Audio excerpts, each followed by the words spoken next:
Welcome to This Isn't Working, the podcast for employers and employees who think it's time to talk about the failings of workplace culture and how we can do better. I'm your host, Tanya de Grunwald, an HR commentator who's watching, listening, and hopefully asking the right questions. Okay, let's get this working. Welcome and thanks for joining us today. This is an interview with Kate Barker, who's the CEO of the UK charity LGB Alliance. I invited her on the podcast because I think it's really important that employers are well informed about the range of perspectives that exist among what we've been loosely calling the LGBT community. In fact, you'll hear us talk about whether that acronym is even working or whether it's time to consider other options that might better reflect the distinct groups that it claims to represent. I'll leave you to draw your own conclusions from our conversation, but I get the sense that the complexity of experiences of this group of employees has become lost in recent years.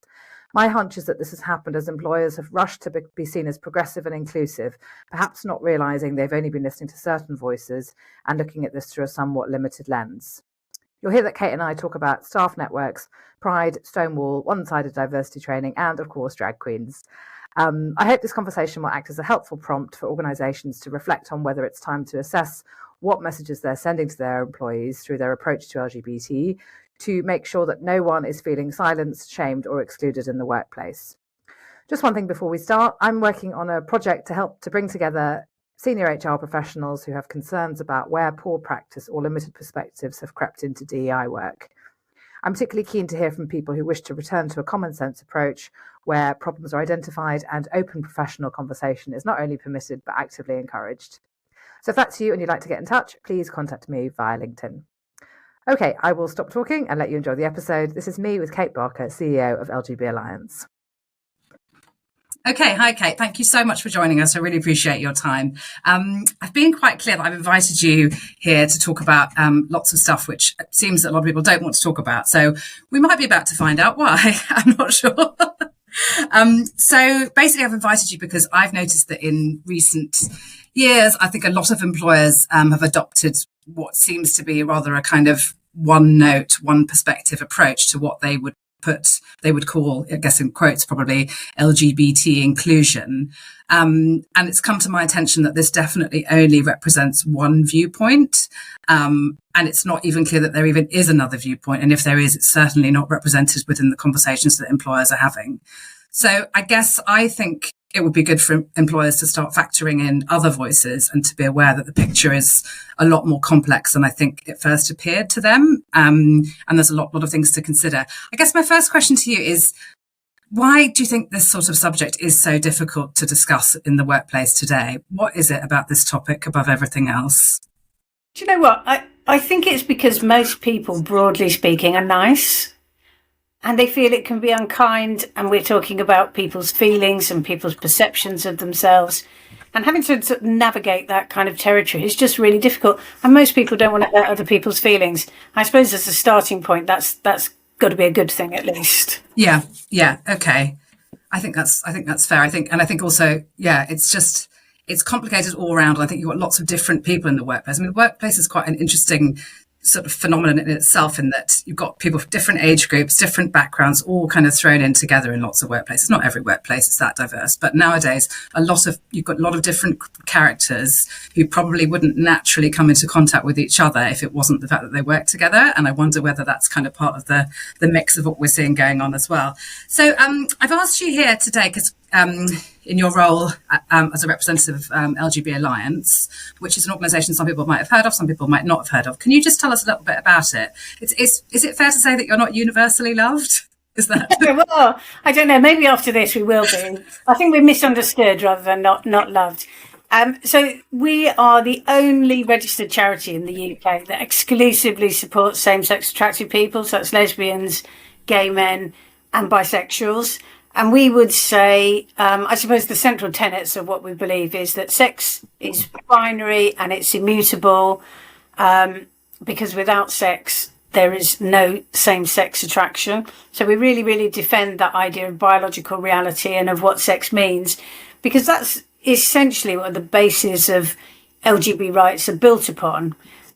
I think you're right to pick up that we may not be universally loved. So I do kind of welcome the opportunity to pick apart why that might be. I mean, maybe you can, why do you think we're not loved? I don't know.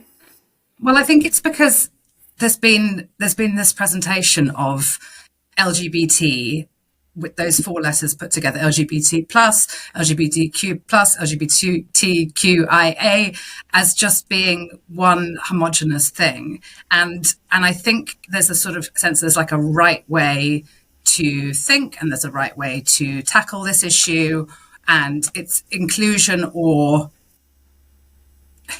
everybody, or you're on the wrong side of history, you're a mean person, you're filled with hate. Those seem to be the kind of quite binary options, I would say.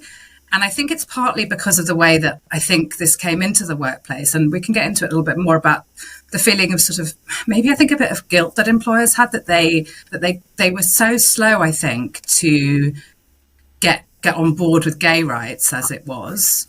And I think there's a bit of guilt, and they don't want to get caught out again. So they kind of like, when LGBT, particularly the trans inclusion aspect and non-binary and everything else that came in, which I think, to my memory, it was around 2019, I started seeing a lot of stuff about it.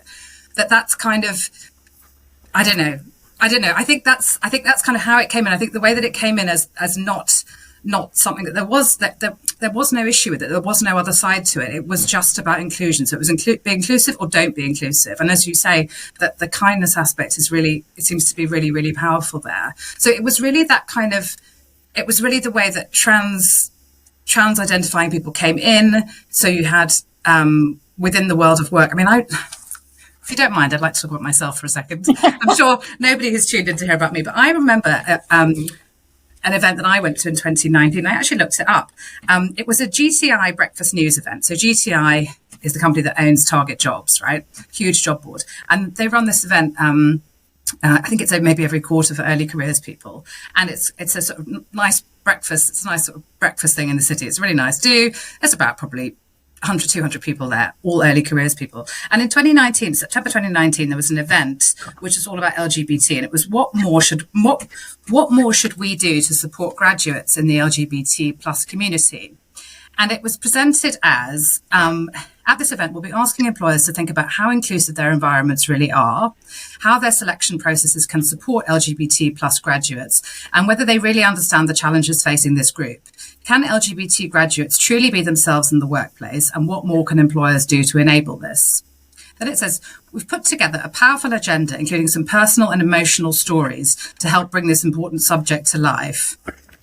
And it's that thing about, it's the powerful and the personal and the emotional aspect of it. And I remember that event, and it was presented, there was it was mainly young people there who were great. They were very charismatic. They were very bright. They were exactly the sort of people you would want in your organization. But it was very much all about what more employers can do to be inclusive. And there was nobody with any different views represented. So anyway, maybe let's go back to you. But I just wanted to set some background. You make some really good points there. I think particularly about employers feeling a bit guilty, wanting to do the right thing. They were a bit slow off the mark with gay rights. It wasn't that long ago that you could be sacked for being gay, if you're a teacher or, in other professions. I mean, you didn't have to be given a reason, but people would know that it was because you were gay, usually a gay man. And also the kind of culture of banter that went on in organisations, which could be really homophobic and unpleasant. And staff didn't really have much recourse. There was nothing much they could do about it. So I think the employers thought, right, it's time, we've got to do something. And they very enthusiastically started thinking about inclusion and about staff networks. And as you say, like lived experience became the big thing. You started to bring your whole self to work, and what was your lived experience? So it was great, apparently, initially. Lots of people feeling pretty, I suppose, free to talk about their relationships and their home lives, something maybe people had kept separate from the workplace before. But then what we had is a sort of a growing awareness, particularly, I think, for people who are gay, who really got, the raw end of the deal in the 70s and the 80s, beginning to think that this inclusion lark was actually starting to include people that didn't have the same lived experience as we did. And that's kind of began to cause some tensions. Okay, I think it's probably helpful to think about some of the areas in the workplace where these sorts of issues are going to be coming up for employers. The first thing on my list is staff networks. So these were started as groups for, I presume, lesbians and gay people to make sure that they had kind of a network of kind of people who also were lesbian and gay, who they knew within their organisation as a kind of friendly face at lots of different seniorities, just more of a like social thing than anything. And I think it sounds to me like some of this stuff has morphed a little bit. There's been a little bit of kind of mission creep in that they're now become a little bit more kind of activisty within their own kind of community, and they are now sometimes feeding directly into company policy. That might be okay if we thought that those groups were still representative of a broad breadth of views. But it sounds like from what you're saying that there might be people who are self-excluding from those groups now, who are not being represented. Is that what you're saying? And who do you think is not partaking in those groups anymore, whose voice isn't being heard? Well, I'd say lesbians for a start. I think you're absolutely right. That staff networks were great, and they were a really good way for people to band together. And employers, I think, were just they'd recognised that they hadn't treated gay people and other minorities and disabled people particularly well, and they were really happy to be able to set up this network. And they were like, "Fantastic, job done." And they would bung them £1,000 to have some kind of little do or something once a year, and all the screensavers would be nice pride flags, and they thought, fantastic, that's all done and all dusted. But I don't know if have you ever volunteered I don't know if you've ever been a volunteer on a committee, whether it's a PTA or some kind of charity or something like that. And as soon as you have a committee, it really attracts the kind of people who love a power struggle. So I think these staff networks started to attract people who realised, actually, this is kind of an alternative route to power. And that's what going to work is about, isn't it, for a lot of people? They want to climb the ladder, they're really ambitious. And they thought, this is amazing, because this is this group that had formerly been treated badly. So now they're they've got a shell around them, they're protected, everything, they can do anything they like. And they started to join those groups. So a lot of women's groups and LGB groups found themselves with more allies than actual gay people or women. And there was a lot of jockeying for position. And I think that what possibly has happened is that we all like to think that work is a meritocracy, don't we? That we work hard and it's not down to an accident of birth that you're promoted, not because you went to this school or your father was this person. It's all on merit. And then you've got these staff networks which apparently can do no wrong, and every bonkers thing that they ask for is implemented. People didn't really like it, and they thought, well, we can let them get on with it, or we can join that too. So the networks expanded and expanded. And then what we saw in about 2015 to 2019 is when LGB stopped existing as a staff network, and it became LGBT or LGBTQ. And what it meant is that a lot of people that joined those networks were straight. So lots of the trans women were married men, fathers. They've joined. A straight man that wants to cross-dress at work often calls himself a lesbian, because after all, he's attracted to women and he says he is a woman, really clashed with people who believe that homosexuality is same-sex attraction, not an attraction to the way somebody dresses or presents or imagines or identifies.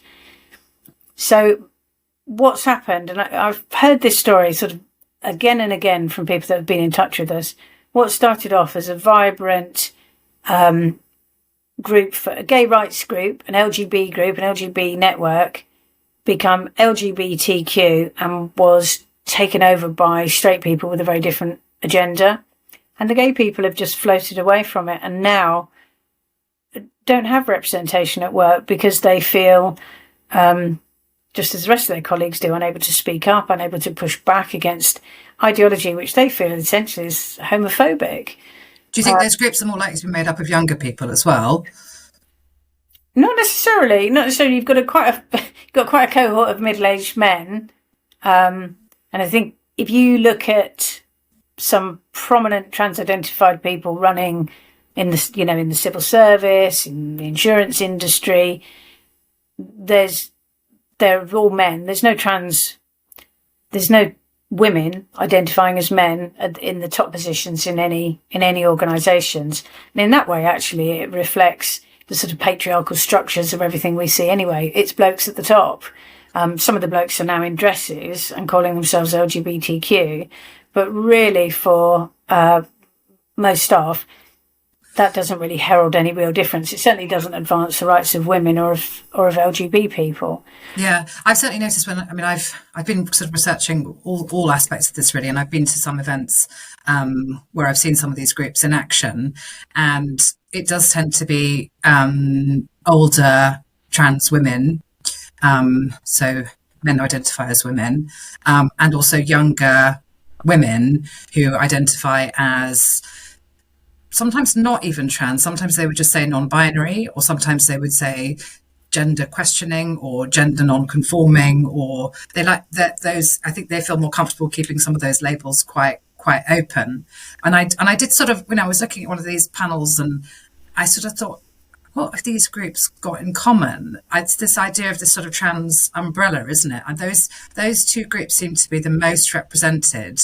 I mean, there are some young men, biological males. No, you're right. I think it's mainly younger women and older trans women, it seems to be. And it just strike me that these are two very, very different crowds.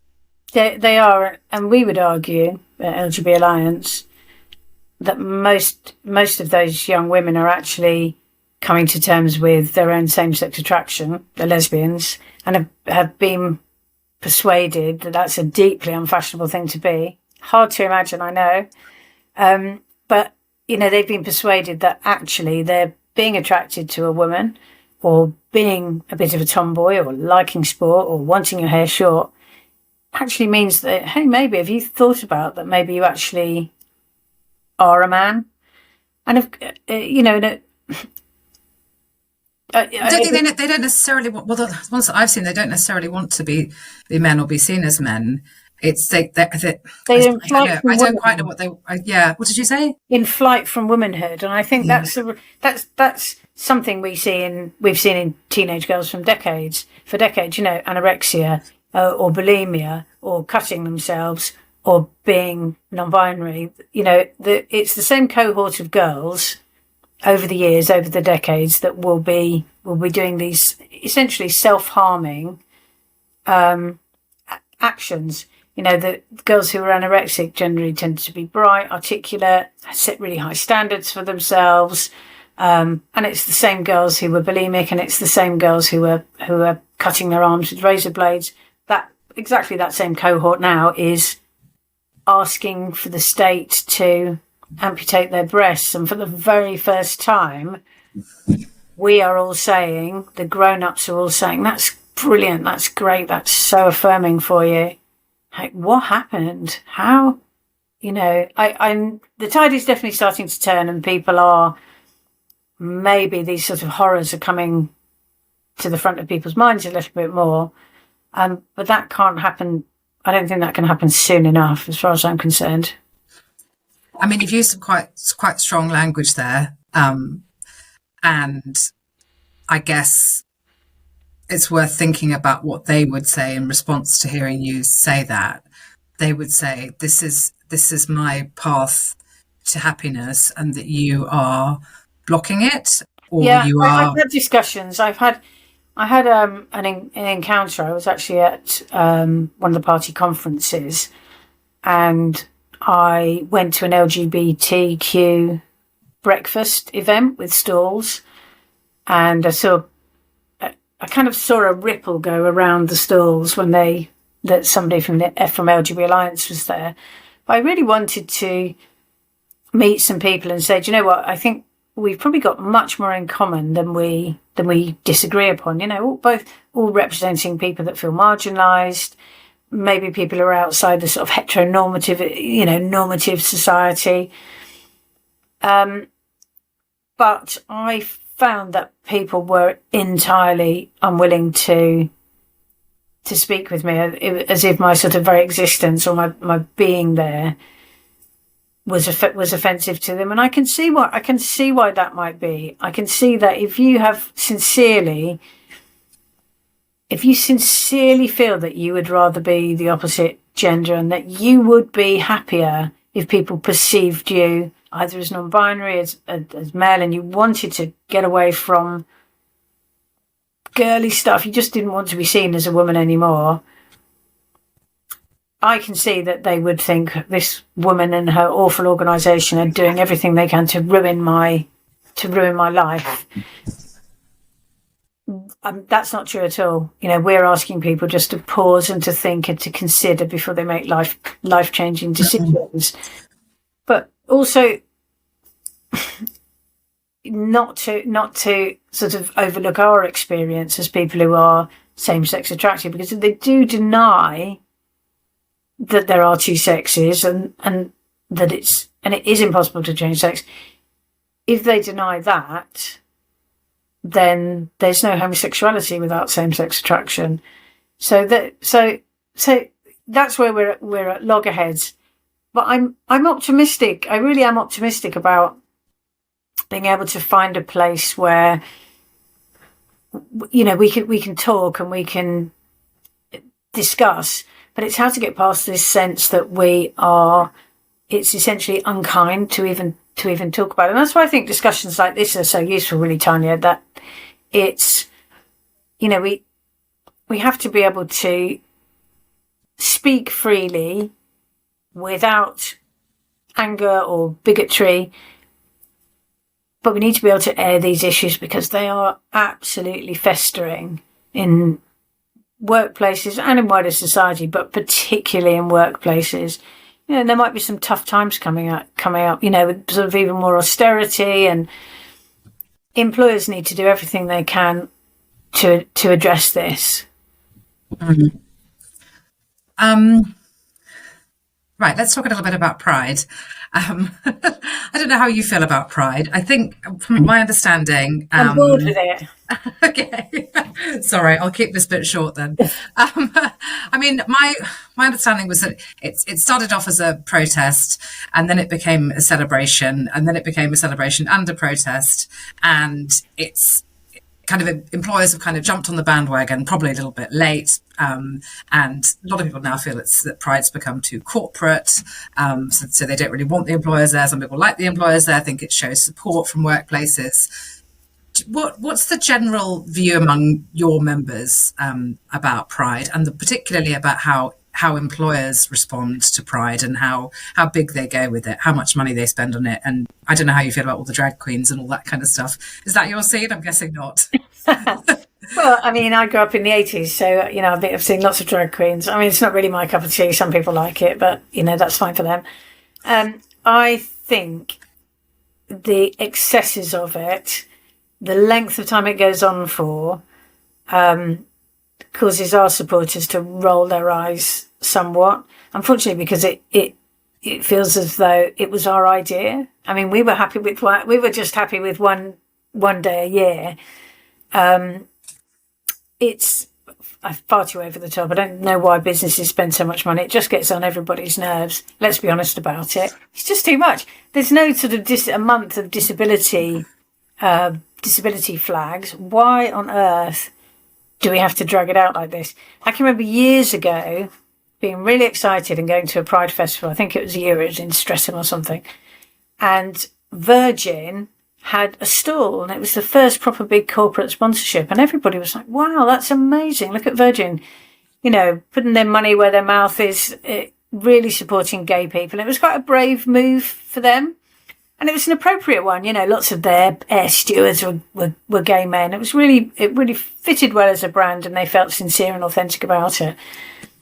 Now, It feels entirely inauthentic.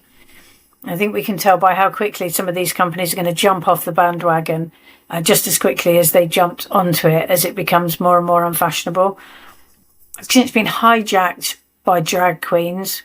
Drag queens are fine, but they're not everything. Not every lesbian, gay or bisexual wants to be necessarily represented by a twerking man. I mean, they just don't, in like lots of makeup. No? It's like nothing. It's fine, but it's not.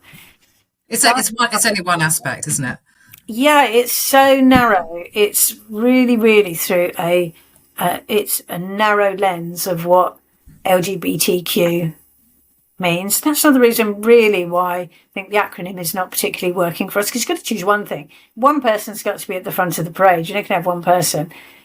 So they choose, every time they choose a drag queen. So meanwhile, sort of lots of grumpy lesbians and gay men and bisexual people, not looking half as flamboyant, but, you know, sort of traipsing along behind. And for straight people who are not really, don't know anything about gay culture, I think a lot of them will look at, you know, the sort of super flamboyant drag queen, scantily dressed and you know, sometimes a bit rude, and think, oh, that's gay culture then, is it? And it isn't, and it feels unrepresentative, sometimes gets a bit of bad press that we don't necessarily want. Partly that is the fault of the corporations, because I think they like things to be reduced down into something for their branding, for their promotion, something really simple, an image that represents everything. And they've absolutely leapt on the idea of the drag queen as being a great front for a business. I think people are sick of it, though.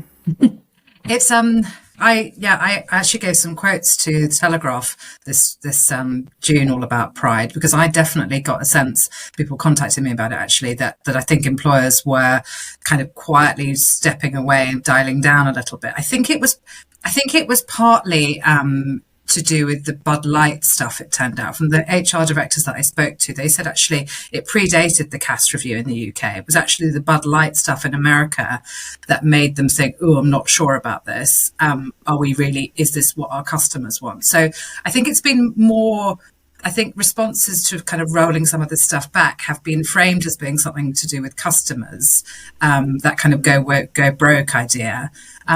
And I think there's been that. And I think also there has been a sort of stepping away, I think, from Stonewall as well, which is the UK pro-LGBT, supposedly, rights group. You would probably call it a lobby group, I suppose. But I think that there does seem to be a dialing down. What I'm really interested to talk about kind of in this podcast is the effect that positioning LGBT stuff in a particular way is unhelpful for employers as an employer perspective, for brands as an employer perspective.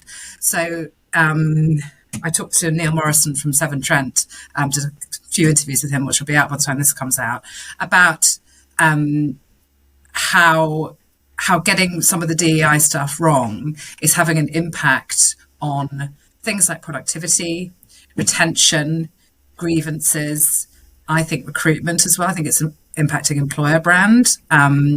So I think that's kind of another reason why I think employers are beginning to look at this again and think, ooh, did we just kind of rush into this, and did we just take everything at face value that was presented to us at a particular time, and do we maybe need to look at this again? So I do think there's a bit of soul searching going on there. Do you get that sense as well? Definitely, and a sense as well from organisations that maybe we shouldn't have left the kids in charge of the social media, you know, because social media is a newish phenomenon, isn't it, for businesses? And I think a lot of the older leaders don't really understand possibly how it works and the impact, because the Bud Light that you mentioned really was just a huge sort of storm on Twitter and Instagram about inappropriate branding. But yeah, I think you're right. I think they are pulling away from it. They're wondering how it happened. You know, how things have shifted so much that some staff, even the gay ones, don't like Pride. You know, how has that happened?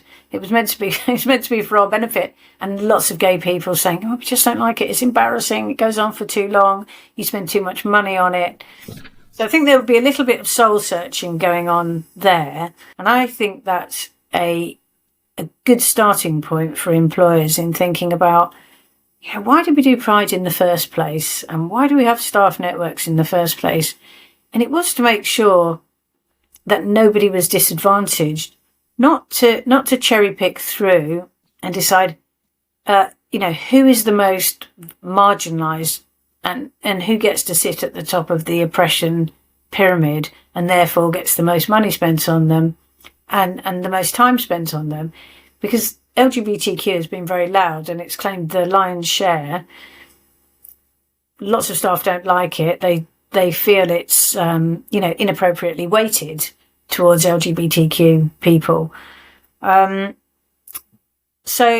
think they'll also be thinking about whether they've taken incorrect legal advice. When you mentioned Stonewall a few minutes ago, actually there have been a lot of employment tribunals where advice from Stonewall has been challenged and found wanting.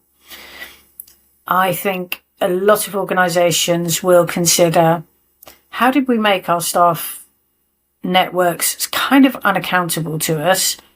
Why was it we let activist and lobby groups really set our HR policy and drive our HR policy? And why don't we have checks and balances in place to make sure that all staff feel included? And what does inclusion really mean? Yeah, I think the word inclusion has been doing quite a lot of heavy lifting for quite some time. Yeah, absolutely. It's only so long that you can be head of inclusion and effectively be running a department where anybody is being sort of silenced and shut down. What this word inclusion is quite honestly, inclusive of people that have got the right views. It seems quite often, or from the right groups. If we're talking about beyond LGBT. If you want to help groups as well, then you have to understand that a group is a category. You have to understand what is a category. It's a thing with defined borders where some people are in or out. So there's been a bit of a battle between categories of people like lesbians and gay men and bisexuals, and then this notion of inclusivity. Those two things butt heads a little bit. A category exists to protect people perhaps with a protected characteristic within them. Should it include people that don't have that protected characteristic? And if so, why? And what are the impacts on the people who are already in it? I think some people have been a bit guilty of listening to the buzzwords and making all the right noises as far as EDI and for their HR policies go. And they hear a word like inclusion. It's like ping, I'm doing everything right here. I'm listening to lived experiences. I'm making a safe workplace. I am inclusive. But really, you're only paying lip service to that if you're not digging a bit deeper and finding out what people's real experiences, what are they really feeling about it? Who's benefiting? Who's not benefiting? Who's being left behind? Because no business wants people to be left behind in whatever the journey they're going on. That's really what inclusivity should mean. Yeah, thinking about Stonewall, episode 5 actually of this podcast is all about Stonewall. So there's quite a long discussion about how it sort of came into workplaces and why employers were so keen on Stonewall from the start. And it was because I think they represented a solution, really, a kind of an ability to sort of buy something kind of off the shelf, which could tick the box. You can show that you understand everything to do with this issue. They felt they could trust Stonewall because at the time they had an excellent reputation for really, really good campaigning. And it just sort of felt like a solution they could just quickly kind of buy. Yes, we'll join the champion scheme. Yes, we'll do the workplace equality index. That sounds great. I think part of this is I'm not sure I see a big conspiracy here. I think I see employers kind of thinking, look, we want to do the right thing. There's a very obvious, very easy, frankly quite affordable solution here. We'll just do that. And I think now they're beginning to realise that actually Stonewall has kind of changed direction quite considerably and is not necessarily representing the people that they thought it was, and it's not necessarily run at the same level of professionalism as it was. And I think they are still, I think Stonewall is still doing training, aren't they? But I don't know I mean, certainly in terms of some of the legal aspects of it, I know that what spooked some of the employers is realizing that actually some of the legal stuff they've been presenting has been not particularly sound and needs to be checked again. And they're thinking, well, if you can't get that right, what else are you saying that's wrong? And even if it's sort of not legal advice, I think they now say that they don't do legal advice. But even if you merely say, oh, we don't do the legal bit, if you're giving advice and encouraging practice that could be creating legal issues, then there's no good saying we don't do legal advice, because you might actually be creating legal risk for employers that follow your kind of culture advice, even if it's not legal advice. Do you think there's an understanding that this is actually a lot more serious than employers have realised? Yeah, I agree with you on both things. One is that there's no conspiracy from employers, and most employers want to do the right thing. Absolutely agree with that. And that they tended to look to Stonewall because everything they provided was professional, and it was easy to use, it was easy to apply, it was quite intuitive.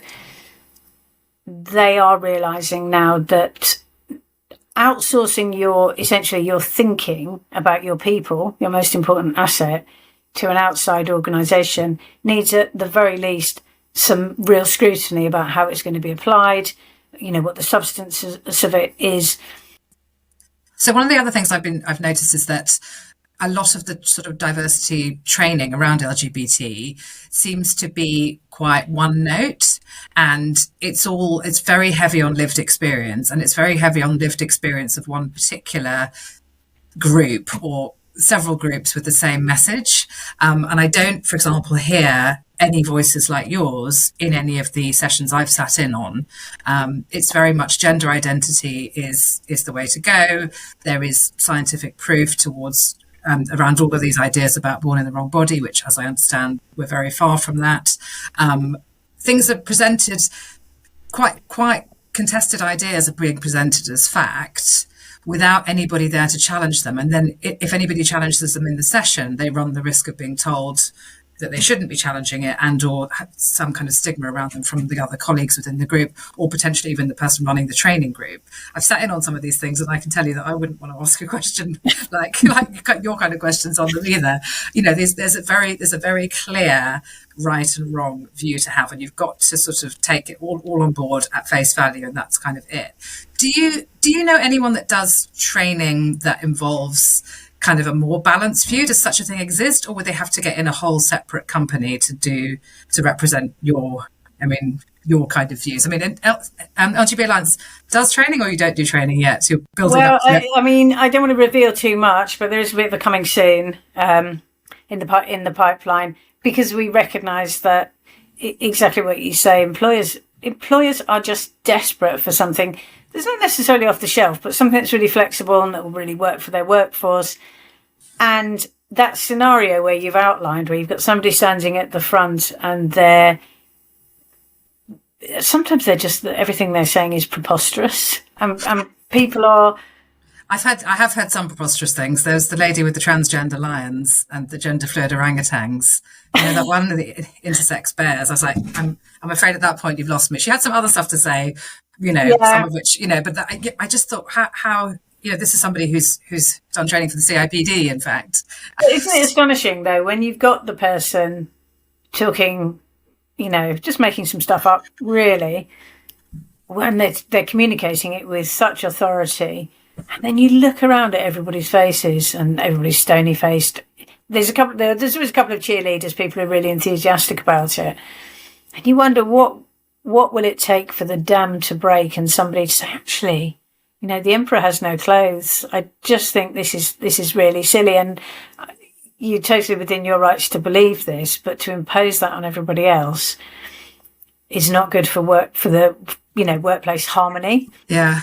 What I've been wondering is if the people that love it are the ones that give the feedback, and the people that think, I'm not sure about half of that, are the people that just kind of want to get on the train home, and, they just go, thanks a lot, see ya.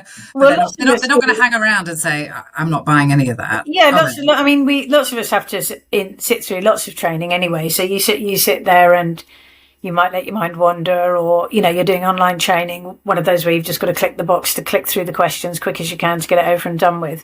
And I think most people do a bit of an eye roll and think, oh, it's ridiculous, but what, it's just something that I have to do because I'm at work, and what possible difference can it make? And there's a few brave or difficult or obstinate souls who just can't bear to do that, and they have to speak out. And often they get just, treated absolutely terribly for just putting up their hand and saying, it's not for me. I think what's interesting is that, and I've heard this reported over time, is, a couple of years ago, we got so many more letters and emails about the workplace. And the commonest thing was people were in meetings and they'd go around and everybody be asked to say their pronouns. And this was the test. This was the test of, are you one of us? Are you progressive? Are you sophisticated? Are you smart? Are you kind? All of those things was inferred by your choice of whether or not you gave your pronouns. And we're all social beings and we want to get on with our colleagues and we want to do well at work. We're ambitious. It's just easier, isn't it, to say she, her, or whatever and pass it on. That's what most people do. Recently, though, anecdotally, hearing more and more people, when you start with let's do the introductions and you go around the table, there's much less he and himming and they and theming, and people actually saying, oh, I don't do that, thank you. And then being no comment, no backlash. I've noticed on LinkedIn, the pronouns are falling off people's names like nobody's business. When I try to keep an eye on that. That's really, really changing. But again, it's asking you to signal in the workplace your belief or not in a particular tenet of gender identity ideology, and it should not be asked of people in the workplace in the first place, but it is. It's already there, so you can't kind of put the genie back into the bottle. But it's really, really peculiar asking somebody, do you believe in that somebody can be born in the wrong body and has a soul floating around that might have been plopped into the wrong body and it can go into another body? That's essentially what they're asking you if they say to add your pronouns, because you're indicating that you believe that sex can be changed. And it's a really weird thing to ask people to do at work. And how on earth did we get here? It's such, you can work it backwards and trace the steps about how it arrived here. But it would be astonishing to somebody 10 years ago to say to them, to show them this conversation, say, this is what you've got to go through at work. These are the things that people believe. These are the people whose rights take absolute priority over everybody else's. It would be like landing on Mars. We have certainly moved. Yes, things have certainly moved. That's for sure. Yeah, I feel positive. I feel positive generally about things, but what I don't want to happen is that people who do identify as trans or who feel themselves to be different in another way, which is not covered by a particular category, feel they must hide themselves at work or shrink into a shell, or that they'll be treated less favourably at work. But it's not about who has the most privilege at work. It's about ensuring that everybody has the same opportunity. It's about equality of opportunity and not picking out some people and deciding that they're so uniquely marginalised that therefore as a reward they must be positioned at the top of the vulnerability hierarchy. Well, there's quite a lot, I think, for employers to think about here. Do we want to get into thinking about some solutions? I think the number one solution is to start talking, and to find our grown-up voices, and remember that actually we have done this sort of thing before. I mean, we've all sorts of groups have to rub along together at work. We've done this before. We've done it with gay rights, and people with religious views had to work together. We've already done that when we've got different religions in the workplace as well. We might have people that voted for Brexit, people that didn't vote for Brexit. We have massive mega Tories and super lefty Labour people. Everyone's got to work together. So I feel like this is actually within the grasp of HR people to sort this out. I'm not sure about DEI people because I fear they might be too close to it to be able to see it clearly. But I think a lot of HR people have remained sensible and have have thought, I'm not sure about this, and I'm not sure that we've quite found the right approach to this yet. So I have faith in people. That's probably the sort of people who are going to be attracted to this sort of podcast, to be honest. So I think we need to start talking. And I think actually we realize when we do start talking that actually we do have the skills already to do this kind of thing. I think the problem is when it gets very emotional and very personal. And so I think there will be blockers to progress and conversation, which is somebody coming in saying, well, you're denying my right to exist, or, this is my child's experience, and, who are you to say, it is the most personal stuff. So I think it's going to be incredibly difficult to do. So I'm not sure. I don't think it's going to be easy, that's for sure. But I don't really think there's an option to ignore it, like you say. Do you think, you mentioned, I know you're not crazy about the acronym LGBT, are you? And I've been thinking about the acronym BAME and how we used that for a while, and then because it was kind of easier, to be honest. If that sounds awful, it is awful. And then we kind of went, oh, actually, I don't think this is really working. It's not working for the groups we're claiming to represent. There's a huge amount of not only difference between the B and the A and the ME, but also within all of these groups. So depending which country you're from, your culture will be completely different. Just because you're both black, it doesn't mean you've got that much in common. So, we see massive, massive cultural differences between groups. So I think within LGBT, it's something sort of similar. There's sort of some overlap between these things, but there also isn't. Have I heard you say before that you think an idea might be to move it to LGB and T? I think that could be a really useful step. It's for organisations to have these debates. I think they'll come up with some good solutions.